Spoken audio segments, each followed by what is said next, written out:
On voit qu'il vise Bruno Retailleau. Bonsoir Charles Consigny. Bonsoir. Bonsoir Madame Alma Dufour. Bonsoir. Si vous êtes avec nous, c'est bien évidemment en lien avec l'actualité, ce que l'on vient d'entendre. Vous êtes député de la France Insoumise de la Seine-Maritime. Donc on attend une prise de parole de Sébastien Lecornu, le nouveau Premier ministre. Dans tous les cas, il y a une nouvelle manifestation qui est prévue le 18 septembre prochain. On voit bien que la stratégie de la France Insoumise, c'est de pousser le plus, de soutenir ces mouvements dans la rue. C'est la stratégie du chaos, c'est la violence comme réponse au nouveau Premier ministre ? Je peux comprendre que Lecornu, ça fait un peu moins rêver que Che Guevara.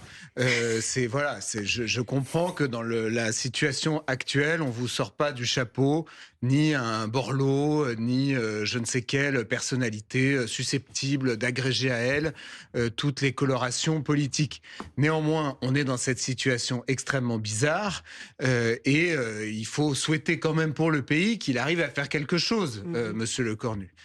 J'observe que vous êtes dans une forme de radicalité, c'est vrai, à l'extrême gauche. J'ai vu, cher Alma Dufour, votre tweet qui a fait polémique. Et moi, j'estime que vous écartez, à mon sens, du rôle d'un député, du rôle d'une députée, avec un tweet comme celui-là, qui, en gros, appelle à... On vous voit devant des flammes, et flammes d'une palette, c'est ça. Une palette en train de brûler à 5h du matin parce qu'il faisait froid. Oui, d'accord. C'est amusant comment ça vous agite tout de suite. Mais on va en reparler. Honnêtement, c'est peut-être ma déformation professionnelle qui parle. Oui, mais c'est une déformation professionnelle de juriste. Et donc, quand je vois un tweet comme celui-là, si j'étais procureur, je considérais que c'est poursuivable comme une provocation à l'incendie, par exemple, ou à la violence, en tout cas. Donc voilà, moi, je suis pas contre la radicalité en politique. Je vais vous laisser répondre là-dessus. Je pense que dans ce moment qui est pas génial, déjà qu'effectivement le président lui-même montre pas un exemple fabuleux en nommant quelqu'un qui fait pas rêver grand monde. Je suis pas sûr que vous, de votre côté, vous soyez tout à fait à la hauteur de cette espèce de crise hallucinante dans laquelle on est et qui va probablement s'aggraver dès demain avec la dégradation de la note de la France, en appelant les Français à des violences dans la rue, c'est tout. Je sais pas ce que j'ai fait, monsieur. C'est ça qui est intéressant. C'est-à-dire que là, on parle d'un feu de palettes sur une esplanade, sur un rond-point. Il était 5h du matin. Tous ceux qui ont déjà participé à des blocages dans leur vie savent qu'il fait très froid à 5h du matin. Nous avons bloqué à peu près 8 heures. Uniquement les camions, d'ailleurs, c'est intéressant de le dire, parce qu'on voulait pas empêcher les gens qui se rendaient au travail de se rendre au travail et qui soient sanctionnés pour ça. Il y a des gens qui travaillent. Mais justement, les camionneurs et les chauffeurs routiers, dans le cas d'un mouvement social, en fait, leur patron est au courant qu'ils n'y sont pour rien, et en général, ça les dérange pas tant que ça, puisqu'ils peuvent rester se reposer. Par moment, ils s'en sont à 36 heures de conduite sans avoir fait l'essai. Ah bah oui, on a eu beaucoup de soutien des poids lourds. Il y en a eu que 2 qui ont essayé d'écraser des gens, et ça aussi, j'aimerais bien que vous en parliez, parce que en fait, les gens qui s'exposent en faisant des blocages pacifiques, encore une fois, je le dis, pacifiques. Blocage, par définition, c'est pas pacifique, puisqu'un blocage, on empêche les gens de passer. En fait, pacifique, ça veut dire non-violence. Violence, ça veut dire atteinte à la personne et au bien. Donc là, en l'occurrence, le seul bien à laquelle il a été porté atteinte, c'est une palette qui n'appartenait à personne et qui a surtout servi à réchauffer les cœurs. Comme vous avez remarqué, j'ai dit flamme, j'ai pas dit incendie. Et ce qui est intéressant, c'est que vous avez pas rebondi, vous, sur le... Enfin, il y a eu 2 vrais incendies dans la journée. Un qu'on déplore, celui du bus à Rennes, et qui est pour moi pas du tout la bonne méthode, et notre mouvement n'a jamais encouragé des incendies, et notamment, évidemment, de biens qui servent au service public. Mais il y a eu aussi un autre incendie qui a eu lieu à Paris, c'est-à-dire un incendie d'un immeuble qui a été provoqué, évidemment sans faire exprès, par les forces de l'ordre, mais qui interroge quand même sur les méthodes qu'on utilise en pleine rue, au milieu de passants, au niveau de restaurants, où en fait on sait que les hauts-vents sont inflammables, que les palets lacrymogènes peuvent créer des incendies. Et j'aurais bien aimé qu'on parle des vrais dégâts, parce qu'en fait cette journée n'a occasionné quasiment aucun dégât matériel. Elle a permis de ramener un sentiment de mobilisation et d'espoir chez des jeunes et des moins jeunes. Et je suis pas du tout d'accord avec, évidemment, celui qui est dans son rôle, le chroniqueur de Valeurs Actuelles, qui disait avec des jeunes, oui, des jeunes bourgeois. Dans les grandes villes, sans doute que les jeunes se sont beaucoup mobilisés. Il y avait beaucoup de jeunes. Moi, là où j'ai bloqué, excusez-moi, j'étais avec les Gilets jaunes. J'étais avec les Gilets jaunes qui sont toujours les mêmes, qui ont toujours les mêmes problèmes de pouvoir d'achat. J'étais avec des ouvriers industriels, des ouvriers de chez Renault, des retraités de l'industrie. Et pour eux, tous les jours, en fait, leur vie est mise à feu, en fait, par les budgets successifs, par la crise du pouvoir d'achat. Et c'est ça qu'en fait, je veux dire, vous réagissez à une image de palette qui brûle, et vous parlez pas, en fait, des violences que subissent les Françaises et les Français. Mais détrompez-vous, je suis tout à fait favorable à aller sur le fond. D'ailleurs, moi, à l'époque, j'avais soutenu les Gilets jaunes au début de ce mouvement, parce que j'estimais en tout cas qu'il fallait les écouter, entendre leurs revendications et y répondre d'une manière ou d'une autre. Et j'avais même d'ailleurs stigmatisé, à mon sens, le le raidissement du pouvoir de l'époque, oui, mais qui était même, à mon avis, une forme de peur. Là-dessus, je peux vous rejoindre. Je pense qu'on était face à des petits bourgeois qui avaient tout à coup peur du peuple, alors que leur rôle comme responsable politique était évidemment d'aller vers ce peuple et de comprendre et de partager. On a enfin sorti le tweet. Mais voilà, on voit Alma Dufour simplement parce que beaucoup de gens l'ont pas vu et on parle d'une chose que les gens n'ont pas vue. Vous êtes donc devant un feu de palette avec ce que vous écrivez, un 10 septembre dans la joie et les flammes. Voilà. Alors pour vous, Charles de Consigny, c'est un appel à la violence? Je veux pas faire. C'est pas non plus une violence. Merci, monsieur. Non, mais vous savez, je veux pas vous faire un procès, mais c'est pas le lieu. Ouais, mais vous savez, il y a quelque chose qui s'appelle l'ambiguïté, disons. Voilà, je pense qu'il y a une forme d'ambiguïté là-dedans. Je suis désolé, je pense que c'est pas clair.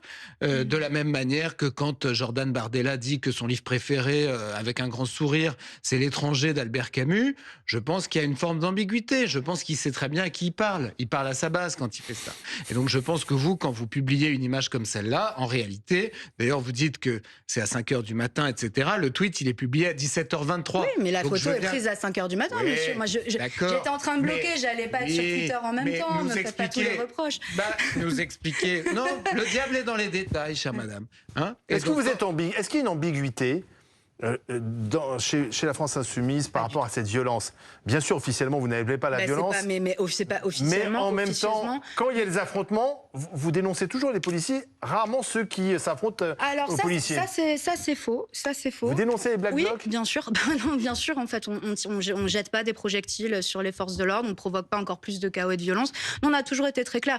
On ne casse pas les commerces? Par contre, ce qui est sûr, c'est qu'en termes... En fait, le gouvernement donne une très très très mauvaise image. Enfin, le président Macron, depuis qu'il est élu en 2017 et réélu, en fait, il montre une image de quelqu'un qui ne comprend que le rapport de force. Regardez, l'année dernière, vous avez tous compris les agriculteurs, leur colère, et ils y ont pas été de main morte, hein, les agriculteurs, en termes de mobilisation. Ils ont brûlé des préfectures, mis à sac plein d'endroits, et on peut l'entendre, parce que ça faisait des années que leur colère n'était pas entendue, qu'on les enfermait de négociation en négociation, et qu'en fait, finalement, tout le monde leur disait oui, on vous comprend, mais il ne se passe rien. Oui, mais d'accord, comprenez les Françaises et les Français. Comprenez les Françaises et les Français. On leur dit vous avez des problèmes de pouvoir d'achat, mais le pouvoir d'achat se dégrade. Ce que vous nous dites quand même, Madame Dufour, vous nous dites en même temps que cette photo, qui à mon sens est très ambiguë, n'incitait à rien. N'était pas un appel à la violence, mais qu'il n'y a que la violence qui permet de se faire entendre. Violence n'est pas rapport de force. Vous venez de le dire s'agissant des agriculteurs.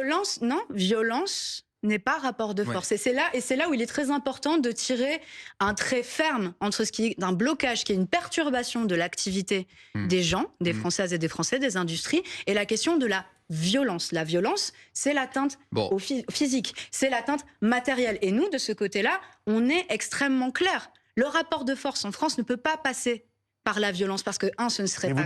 Parce que moralement, déjà, la violence sur les gens est inacceptable en toutes circonstances. 2, parce que ce ne serait pas compris par la majorité du peuple.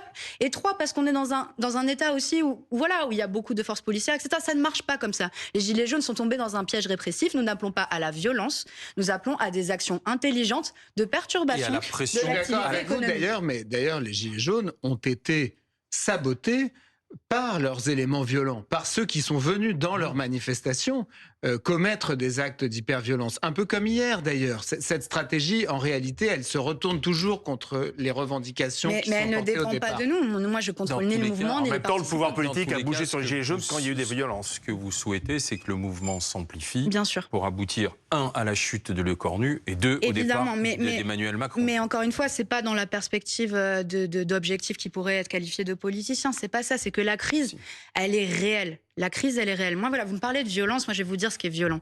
De rencontrer des travailleurs qui bossent tous les jours dans une usine qui est pleine d'amiante, ils le savent, à ArcelorMittal, à Fos-sur-Mer, et que le ministère n'ait toujours pas pris un décret depuis 20 ans reconnaissant la présence de cette amiante. Ça, c'est violent. Des mamans qui doivent arrêter de travailler parce qu'elles n'ont pas de place pour leur enfant en situation de handicap à l'école. Ça, c'est violent. Tous les jours, les gens vivent des situations extrêmement violentes et vous le partagez, vous le savez. Non, mais on est d'accord là-dessus. On n'est juste pas d'accord sur les solutions à apporter. D'accord, mais vous savez qu'en fait, malheureusement, ces gens-là, on ne les a pas entendus. On a appelé des élections, elles n'ont pas été entendues. Les résultats n'ont pas été entendus. Ces gens-là, on leur marche dessus. à force de marcher dessus, Non, à un moment donné, les gens se j'irai pas rebellent. jusque-là quand même. Ah bon, vous irez pas jusque-là? Vous pensez pas que le président méprise les attentes des Français? Je sais, honnêtement, je pense que les attentes des Français en ce moment, elles sont quand même assez difficiles à interpréter. Pouvoir d'achat, Parce que démocratie. Vous avez je pense beaucoup que de gens. Ouais, il y en a plein. C'est un combo gagnant à tous les coups. Oh, il y en a plein qui disent aussi sécurité. Oui, bien sûr, mais je n'ai pas ça, mais je parle de ce qui nous rassemble avec ces gens. Oui, mais je pense que les attentes des Français, c'est aujourd'hui quelque chose qui est très protéiforme. Il y a des gens qui vont vous dire que les attentes des Français, c'est la victoire du Rassemblement national.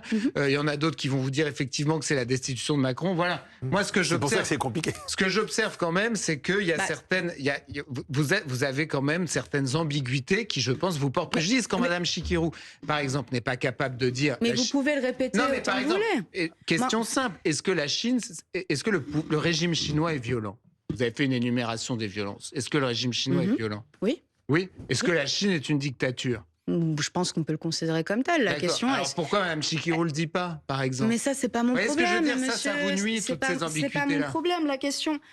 La question, elle n'est pas là. C'est que vous faites les questions et les réponses. Et en même temps, vous allez nous dire qu'on a des ambiguïtés, vous allez dire qu'on appelle à la violence. On l'a jamais fait. Prenez-nous dans le texte. Est-ce qu'on a appelé à des dégradations? Est-ce qu'on a appelé les gens à s'en prendre aux forces de l'ordre? Mais c'est évidemment. C'est toujours un peu en filigrane. Mais en fait, quand vous êtes comme moi, quelqu'un qui a un gilet jaune, quand vous avez sans doute jamais bloqué un rond-point de votre vie, en fait, le feu de palette. Charles, vous avez déjà bloqué un rond-point? C'est quelque chose qui vous est sympathique et qui est nécessaire. Je suis contre les blocages. Je pense que ça fait rien avancer. Mais vous l'avez dit qu'il fallait un rapport de force. Ce que je partage avec vous, c'est qu'il y a des souffrances dans le pays qui doivent pas être traitées par un mépris et un dédain petit bourgeois d'une classe politique effrayée qui comprend plus le peuple. Là-dessus, on est d'accord. Merci, Maître Consigny. Merci, Alma Dufour. L'actualité continue. C'est avec Marc Pauwels maintenant. Bonsoir, Marc. Bonsoir, messieurs, dames. On ne sera pas non plus sur un rond-point dans un instant, mais on va se demander quelles sont les suites de ce mouvement Bloquons la France. Les syndicats ont déjà coché une date dans le calendrier. C'est le 18 septembre. À quoi va ressembler cette journée de jeudi prochain? On posera la question à notre invité, Alain Bauer, spécialiste des questions de sécurité, entre autres.